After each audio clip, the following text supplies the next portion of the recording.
Hello friends, കുറച്ച് നാൾ മുന്നേ ഒരു ട്രെൻഡിങ് ഉണ്ടായിരുന്നൊരു പാട്ട് ചുമ്മാ ഒന്ന് പാടി നോക്കിയല്ലോ.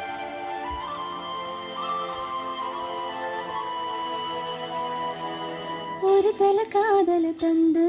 இந்த தருதல மனசுக்குள் வந்து, ஒரு தல காதல தந்து இந்த தருதல மனசுக்குள் வந்து, காதலுக்கு கைடு இல்ல சொல்லி தரவா வாத்தி, சேர்த்து வச்ச ஆசையெல்லாம் அள்ளி தரவா வாத்தி, என் உசுர ஓசுர தார கை வாத்தி, அடியாத்தி இது என்ன ஃபீல